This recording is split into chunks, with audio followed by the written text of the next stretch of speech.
Hello again and welcome to another Warhammer 40k Mordian Glory video. And in today's episode, I want to talk to you about my experience running a Warhammer 40k tournament. You see, I have played dozens of games at tournaments. I must have been playing at least 4 or 5 competitive games every single month for the last 10 years. But I've never organized one. And over the years, I've seen from the player side of things, tournaments get more streamlined. It used to be a lot of Excel, and now it's all BCP or best coast pairings, and there's apps and whatnot. So I wanted to actually know what it would be like to step through the looking glass, to go over in a mirror darkly to the other universe, and see what it's like to organize a tournament. Not playing one, just be TOing it. And so what I want to do with this video is to take you on that journey with me. I'm going to tell you a little bit about the event, the format of it, what was involved before anyone turned up or any dice were rolled. And then we'll get into the day itself, what the event was like, what the players were like, and how easy or how difficult it was to manage a 40k tournament. But with all of that said, let's crack on with the video and dive right into today's episode.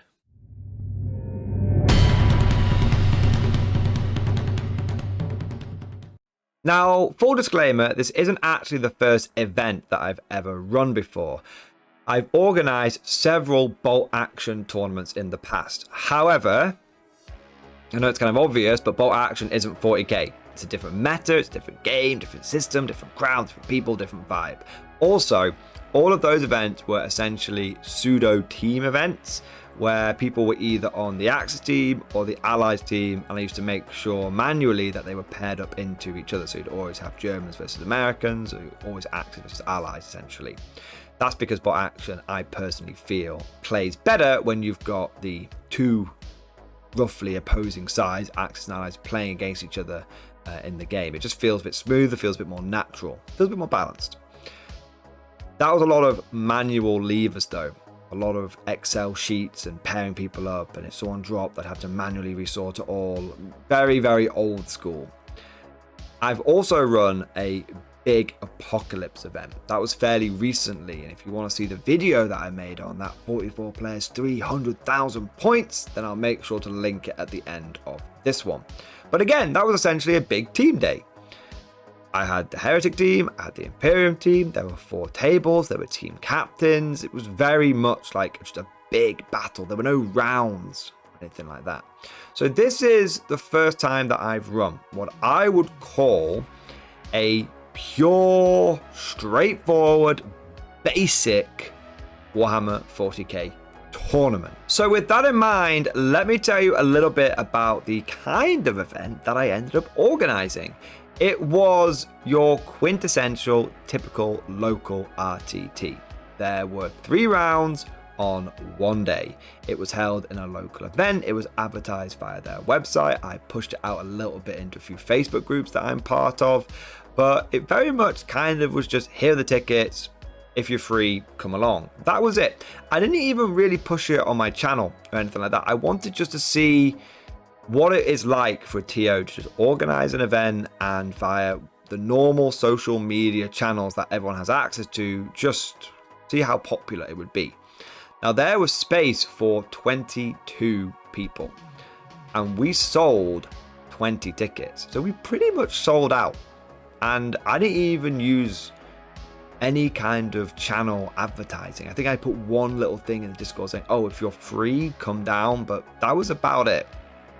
So most of the people that turned up were actually not channel people. There was 1 or 2, amazing. We had Bob Lowe turned up, absolutely amazing bloke, chill dude, fantastic to play against. He's come to the Thanatos event and he's come to this one as well, amazing. Still trying to get him into bolt action, but he's not nibbled yet. He's committed to the Forum Denver boys. Anyway, my point was that it was actually remarkably easy to get people to come along. I think 40k is so popular now. It's so mainstream. When South Park has made an episode about you, you're mainstream. When Henry Cavill has ditched off Witcher to come over and make a Warhammer themed TV show, you know you're pretty bloody mainstream. And as a result, I think if you just put a tournament out there and you say, this is it, and you just push it a little bit and you give people enough notice. I didn't even give people that much notice. I think I gave people about a month, maybe 3 weeks to know that I was doing this thing. I just took a slot that Element Games had free. That's where I hosted at Element, by the way. And within 3 weeks, we basically sold out the event. So my first observation is that it was relatively easy to get the word out, and it was relatively easy to get people to come along. The next thing that I would say is BCP, Best Coast Pairings, the app, is magic. It's incredible. It is completely revolutionary and eye-opening. I didn't have to do almost anything. I literally just set it up. It was super simple. It was took me like 10 minutes to put up the BCP page. And then once Element had got the tickets on their website, I just gave them the link for it. And I just said, once you bought a ticket, register here. If you don't register, you won't be able to play. That was it. Everyone who bought a ticket registered and submitted their list on time. There was just no issues, not even a slight problem. And it was all basically automated. It's so super automated now that all you need to do is just go on the back end of BCP and just look at people's lists and just make sure that they haven't mispointed it or used the wrong points. We had this event with the balanced data slate, right? It's one of the first RTTs with the balanced data slate. And I just told people, oh yeah, just submit your list by Friday lunchtime. Make sure you use the new points. One person forgot to use the new points. I just said to them, oh yeah, you've not used the new points. And he went, oh, that's okay. I just resubmitted the list. Super, super quick. Super, super easy. So I would definitely say that BCP is very good. I know it's a little bit janky. I know that it's not super user-friendly, but from a tournament organizer point of view, it's an absolute godsend. I ran the entire thing. I organized the entire thing. And on the day, the only piece of equipment that I needed to do pairings and rounds and checklists and just everything was my mobile phone. I did not need a fancy computer. I did not need a fancy bit of software. I had an app on my phone and that was it. It was unbelievably easy. But speaking of the day itself, I've already touched a little bit on the pairings, but I'll go into that a little bit more. So all you have to do with BCP is just essentially, once everyone's registered for the event, you just check them in. If people haven't checked themselves in, you can just press a button that says check everyone in, and it does it. Once that's done, you press one more button, and it just puts the first round pairings up. That's it. Completely randomized. It just puts them up. Then, while the players are playing their games, and once they finish, they put their own scores in. So no one needs to come up to you and say, oh, this was my score, this was that. No, they put their own scores in, they check it all themselves, and then you can see the scores coming in over the course of the round. Some people finish early, some people use it every last minute. And once the final scores are in, you just press a button that says finalize round, and it goes boop, little loading bar comes up, and then round two's pairings are done. It's so automated. It's crazy. I cannot get over how simple it was. Like I said, I'm coming at this from a bolt action point of view where I have to manually pull all these levers in like Excel documents and stuff because there's nothing like this for bolt action. If I was to run a bolt action event in the future, I'd use BCP. And I think right now, I don't know if there are people using it for bolt action. It's a much smaller scene. People are kind of in their own bubbles, in their own circles. But I can tell you right now, out of the 3 bolt action groups that I am part of, all of them which run events, none of them use anything like Best Coast pairings. And I think if people were to, it would completely revolutionize it. I would say, based on how easy it was to do the pairings, you know, as the process I just described for before the tournament started, then round 1, same thing for round 2, same thing for round 3. It works out the finalists and everything. It's just one button each round. That's all you have to press. I would say that simplicity is the main reason why 40k tournaments have just exploded everywhere. It's so easy to manage the fiddly bit of, you know, the pairings and everything. It's so automated. It's made it super easy for the TO. All they need to worry about is managing the players. They don't just worry about managing the scores. And I would say Best Coast pairings, in my opinion, and I'm not sponsored by them in any way, by the way, this is just me just giving you my 100% honest opinion. I would say that Best Coast Pairings is the #1 catalyst for why 40k competitive play and 40k tournaments have become so widespread. Any weekend you want to go to tournament in the UK, you can do. Anywhere. Every town there's an RTT. Every city there's a GT. Every week pretty much. It's bonkers. You are spoiled for choice. And I would say that the main catalyst for this, like I said, is BCP, because it's made it so the everyday bloke on the street who's always thought about running an event but didn't know where to start just knows, download this app and use it, and you can literally run your event with maybe 3 dozen button presses over the course of a day. That's it. It makes it so accessible. But now that I've wanked BCP off so much that their balls are drained, let's move on to the next bit. You guys get the idea. It's a very, very good bit of software, and it's very easy. Let's talk about the people. So when I've run bot action events, what I found was, as a TO, I actually couldn't really play in my own tournaments. And the reason for this was that I would get lots and lots of questions from the players. And I think that this is because, like I said before, everyone who plays bot action, they kind of play in their own little pods. There's not that interconnectivity that you have with 40k. And I think that's because most people just play in a local group. And if you go online, there's maybe half a dozen regular sources or places that you can comment on and interact with. You've got YouTube, where you'll find some battle reports, but you tend to find that there's not a lot of big channels that are covering bot action battle reports regularly. You'll also find that you maybe have something like the bot action subreddit, and maybe there's like 1 or 2 podcasts knocking around. But really, everyone kind of learns the game themselves. And if everyone's learning the game themselves or reading the rule book, you're going to have a lot of different interpretations of rules. And so you tend to find that when gaming groups come together, you have people who have been playing a rule one way and another group that have been playing a rule another way. And so as a TO, what you're constantly doing is just answering questions. You're constantly smoothing things over. You're having to make interpretations. You're having to make calls. And so whenever I've run my bot action events of a similar size to this 40k one, I've just done circles, going round and round the tables, not saying anything, just literally making my sort of presence just known, so that whenever I walk past, the players go, "Oh, Tim, oh yeah, we've got something here, we're not sure how to resolve it." No one's arguing about that, let me be clear. There's no rules arguments, no one's being horrible or dickish to each other, there's nothing like that. It's just people go, "Oh, well, I've always played it this way," and someone else going, "Well, I've never heard of it played the way, I played it this way." And then I had to come along and go, "Right, let me understand the situation. You say your case, right, you say your case, right, let's check the rule book.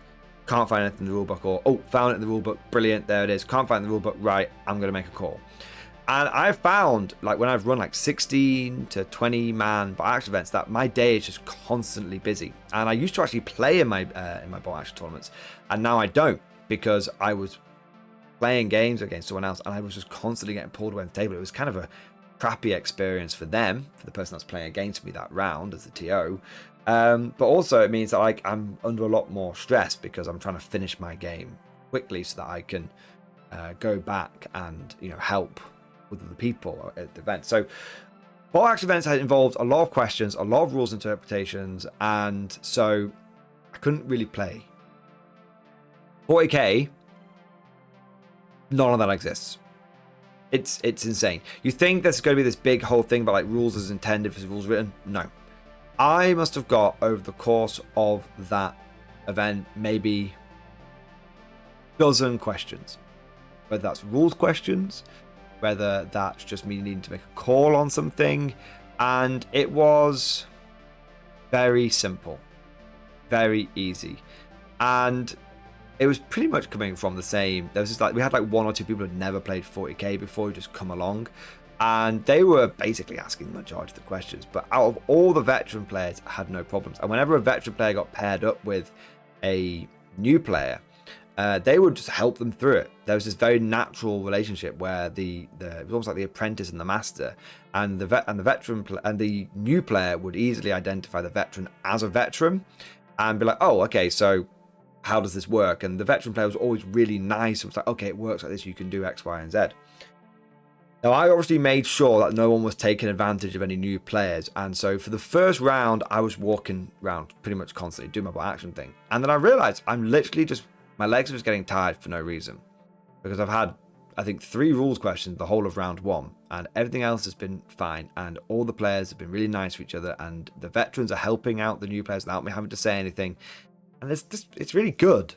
And if I was to come up with an explanation for this phenomenal difference in TOing experience, it would be that 40k has a huge online presence. The moment that an index or a codex or a balanced data slate is released, within 24 to 48 hours, it's unlocked, it's downloaded, it is distilled, and people know what it means, and that information just spreads out through the community very quickly. And also, there are thousands upon thousands of battle reports that get released, I would say, just constantly. And most people have, if they've not played before they come to a tournament, they've watched 10, 20, 30 games of 40k before they've even played it. They don't come in completely blind, because you know about people like Tabletop Tactics, you know people like Play on Tabletop, you know about people like Winter's SEO. So you know that these are the channels that you go and watch, this is the battle reports you go and watch. And so you turn up to the game, even if you've never rolled a dice before, understanding like what ballistic skill is, understanding what like weapon skill is, what like strength and toughness. You understand that. And so I think that makes it really, really easy for people to learn 40k, because there is an infinite amount of resources. If you want to learn about a specific faction, there will be some bloke out there with a blog or a channel or some sort of website where he will take you through exactly how to play Black Templars, Eldar, Imperial Guard for this channel, for example. Also, you've got people like who cover all the different factions, like Art of War, and other people who will not only take you through the rules, but you can actually get like one-on-one coaching with them as well, which is something that just doesn't exist. So I would say that individual player awareness of rules and the overall understanding of those rules across the entire 40k community is extremely good. Most people are playing the same rules, and there's very few cases when someone will turn up and go, oh, I've always played it this way. Most of the time, everyone's on the same level. As a result, after round 1, I really didn't have much to do. I sat down for round 2 and I just observed the players, and I kept an ear out in case anyone needed me. But it became very obvious after watching people for about half an hour or so that everyone was just playing and just getting on and rolling dice and having fun.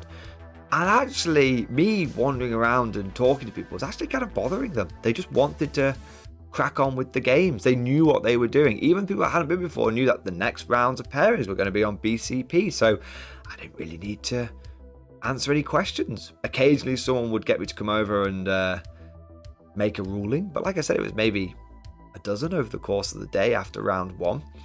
And so a sinking feeling sort of set in, and I came to a realization that I'm going to be really bored for the next 6 or so hours, because each round of 40k is 3 hours. And if I'm literally doing nothing, and if BCP is just press a button and it works all out for you, I have nothing to do. I'm not playing in my own event. Now I finally understand why a lot of TOs do play in their own tournaments, because if they don't, they've got nothing to do. I hadn't even brought an army with me. I didn't have that option. And also we had an even amount of players, so it would have forced someone to have a bye, which isn't right. If anyone's going to have a bye each round, it's going to be me as the TO, right? So what I ended up doing is going into the Element Games store. Thank God they've got such a huge store there. And the first thing that I bought was some Italian paratroopers, but they were just single piece metal models, so it didn't take me very long to build those.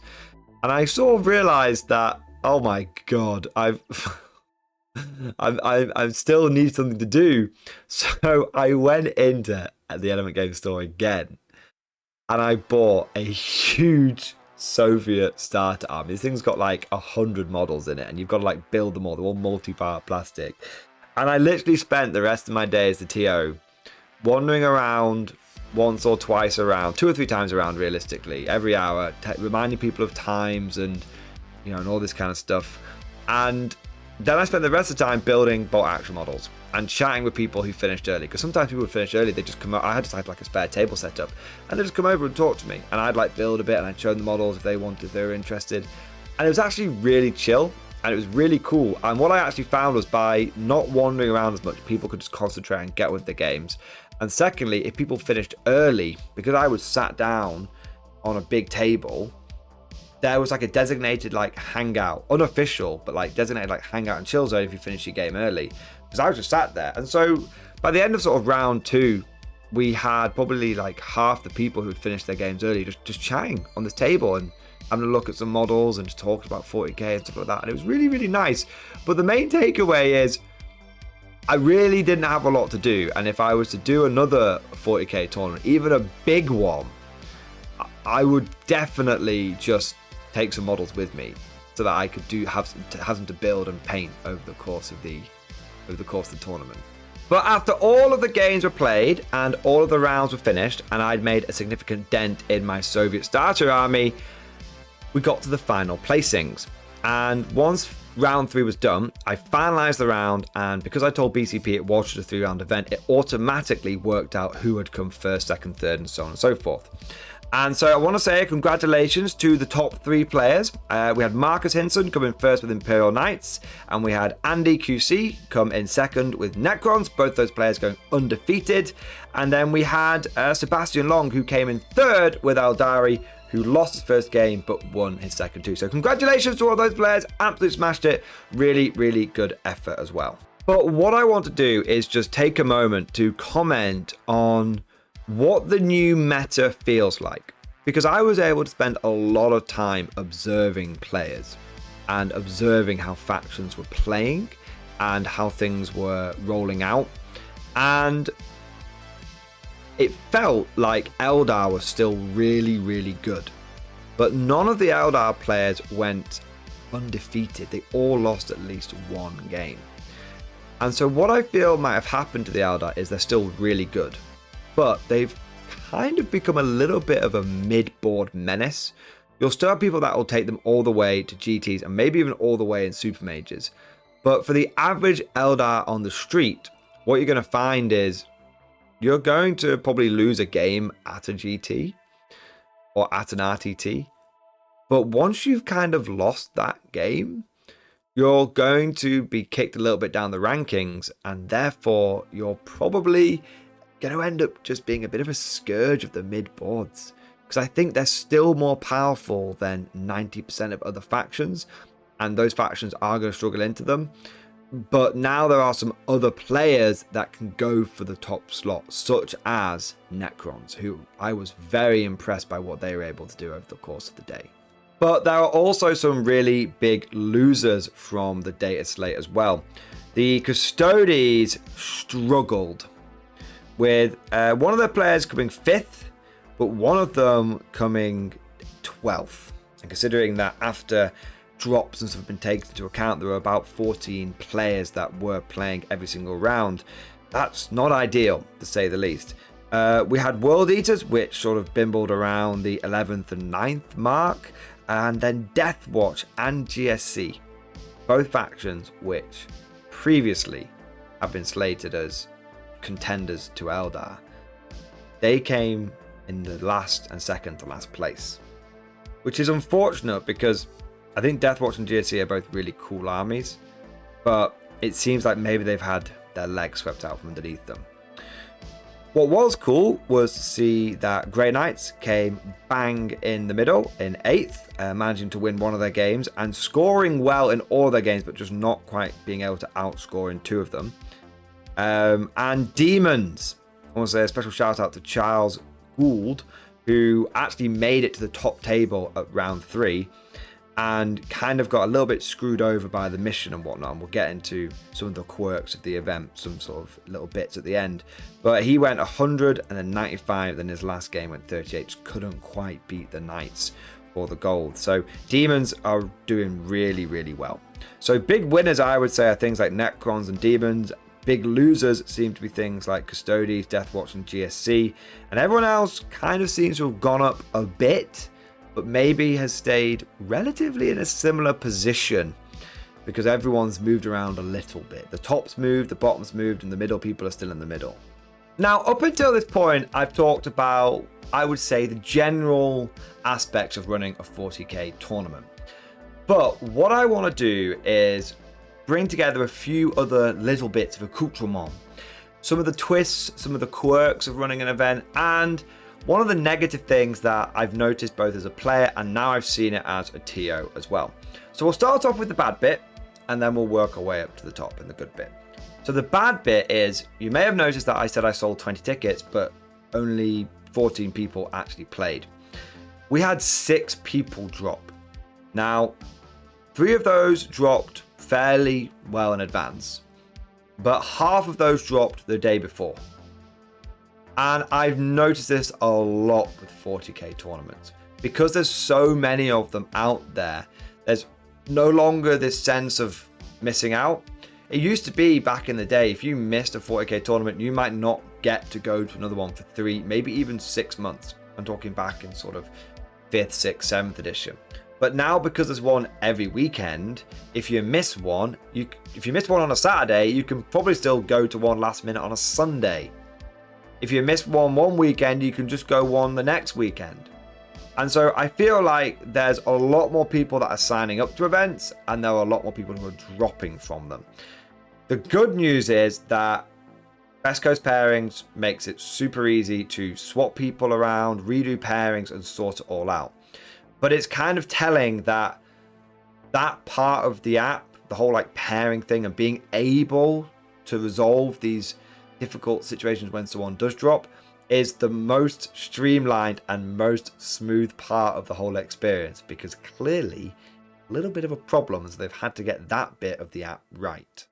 But that was literally the only negative experience or part of doing the whole organization and managing an event. Now, what I want to talk about now is a couple of things that I introduced, a few wild cards that I threw into the event to make it a bit different. You see, I've long held a theory that 40k tournaments have become quite stale. They've become pretty cookie cutter. And as a result, competitive 40k is kind of becoming a bit boring. And what I want to do with this event is show that you didn't need to use set terrain maps. You didn't need to just use what is said by the UKTC and the ITC and even Games Workshop themselves. You can use fun terrain. You can use immersive scenery. And you can get a little bit creative with the missions.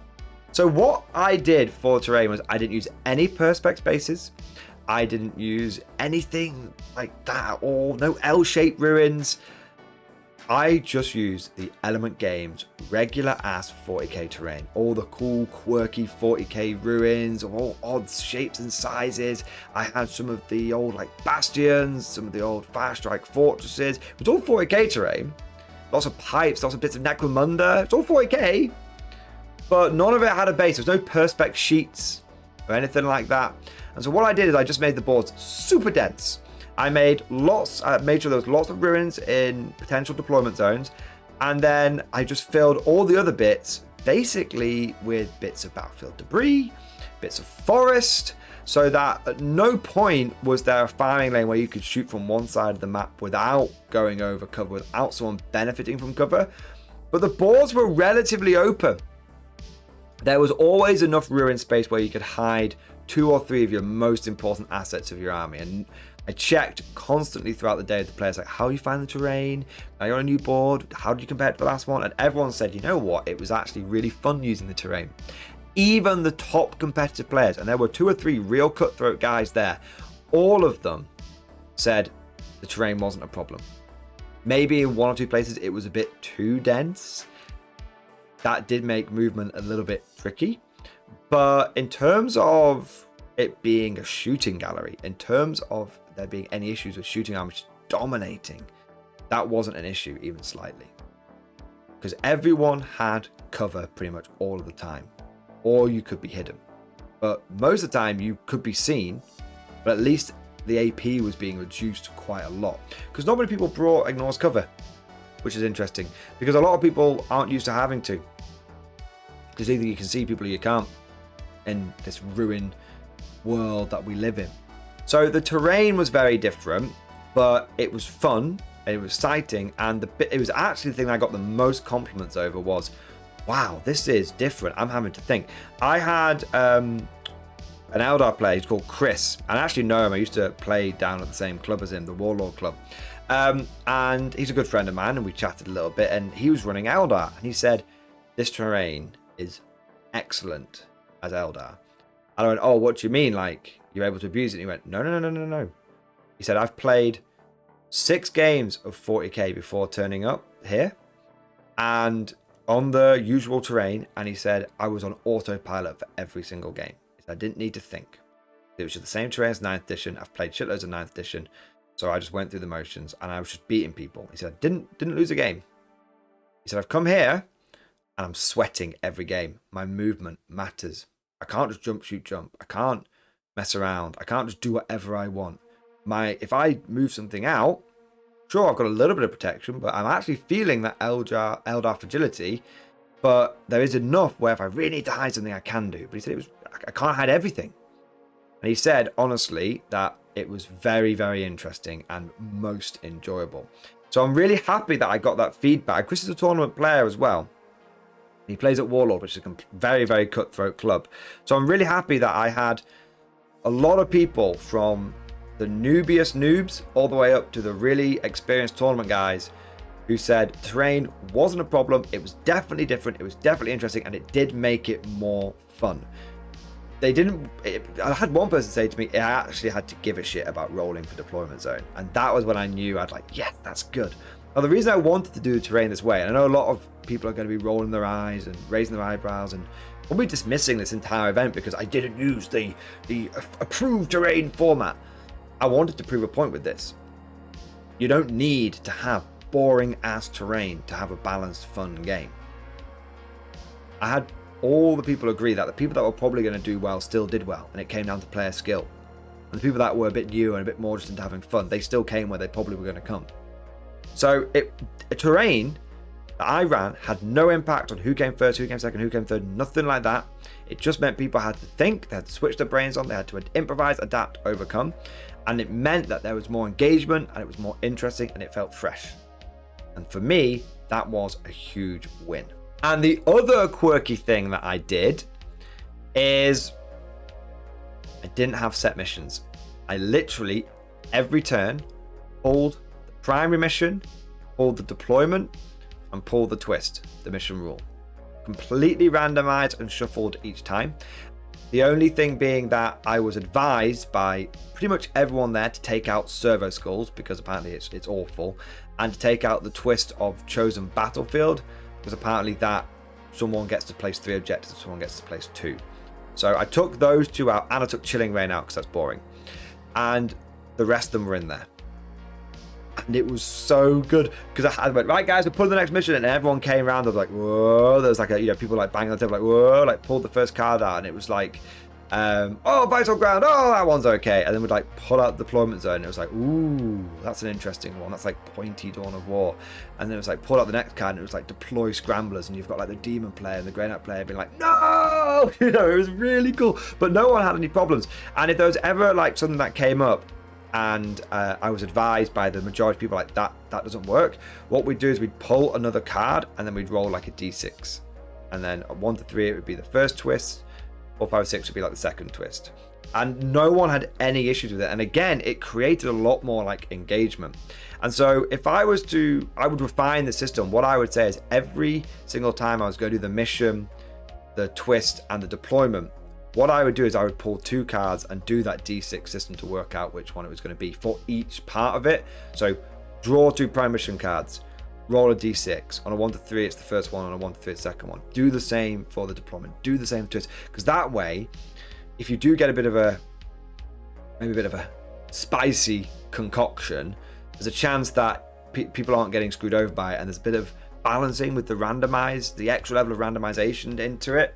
So it was really, really good. And again, people loved it. I had a lot of the experienced players say it was definitely interesting, and it was fun, and it was different. And they weren't just saying that in like a polite bullshit way. They were like, no, genuinely, like this was actually, it was quite good. And I had to turn my brain on. And again, for me, that was a big win. And what I want to show with these two quirky things is that you don't need to follow the mold. You don't need to use UKTC. You don't need to use these set missions. You can actually have fun with 40k tournaments. And you can have an element of risk and an element of chance. And you can let people know ahead of time this is what you're going to be doing. Because that's what I did with the terrain. I said, it's going to be quirky, guys. It's going to be different terrain. So be aware of that. We're going to be using more narrative terrain. And people were able to sort of prepare for that a bit, but there was still that sort of excitement of not knowing what was coming up. I think one of the big problems with competitive 40k and what makes it kind of stale is if people publish all the deployment maps and all of the missions and what exactly is going to happen each round ahead of time, people just build their list for that and they almost have played the game before they've turned up. And it almost doesn't matter what your opponent's bringing because you've built a list that just plays to the terrain and plays to the mission. You don't really care what they're doing. There's very little interactivity with each other. But when there's this different terrain and the terrain isn't necessarily equal, it matters who gets first turn. It matters who is actually going to get which deployment zone. And when you don't know what the mission's going to be, you can't build your list to unlock the mission, to just secure your future. You've got to build a list that actually can do a bit of everything because if you overly rely upon like deep strike or something, you don't know if Scrambler Field is going to come up. If you overly rely on being able to like advance and charge, you don't know if you're going to take some extra mortal wounds because Minefield comes up. It might just wound you at the worst possible moment. Basically, you've got to bring a list that can do a little bit of everything. You've got to have loads of tools in the toolbox because you don't know what's going to come up. And it actually means that player skill really matters. And it's not just down to matchup. Because you could have a matchup that's not good for you. But if you have got more flexibility, you can play to the mission, and your opponent can't, then you will be rewarded for that and you'll win the game. And we saw that multiple times in the event. People who won games who shouldn't have done just because their army was more adaptable. So to sum all of this up, basically, BCP is amazing. Running a 40k event was way easier than I thought it was going to be. There is a bit of a problem with people dropping from tournaments, but when people do turn up, have a little bit of an experiment with the terrain. Don't be afraid. Don't feel like you have to use the Perspex mats. And you can kind of go wild with the missions. And it makes for a pretty fun day of 40k. At least, that's what I think. But all of this is just like my opinion, man. Let me know what you think down in the comment section below. What has been your experience of running 40k events? And when you've gone to a tournament, what have you liked about it? What have you not liked? If you have enjoyed this video though, make sure you smash that like button. It really does help with the algorithm. And also, if you want to see more content like this, don't forget to subscribe and press the bell icon. Therefore, you will never miss an episode.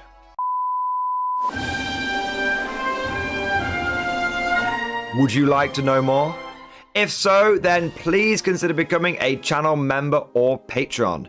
By supporting the channel, not only will you be doing your part, but you'll also be helping me create more content for your viewing pleasure and unlocking a whole host of perks. You get everything from a badge next to your name, custom emojis, but the big one is access to the Mordian Glory Discord server, an online community with almost 2,500 active members. It's always popping off in the MG Discord. We've got channels for army lists, hobbying, tactics, stories, and even a pretty spicy meme section as well. For all you greenhorns that wanted to see the Mordian Glory Hole, today is your lucky day.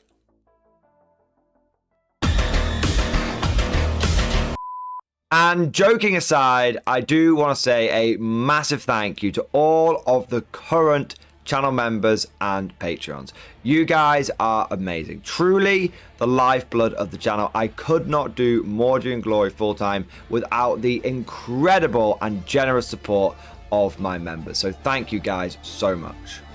And last, but certainly not least, I want to say a personal thank you to all of my top tier patrons. These are the War Masters, the people who have truly gone above and beyond the Call of Duty.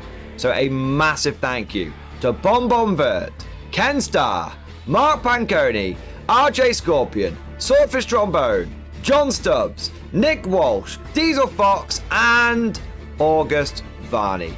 Thank you guys from the bottom of my heart. You are incredible. Your generosity is truly humbling, and I could just say 1,000 times over and over again. Thank you, thank you, thank you. Hope you all enjoyed today's video. Thank you for watching, and of course, as always, I'll see you guys next time.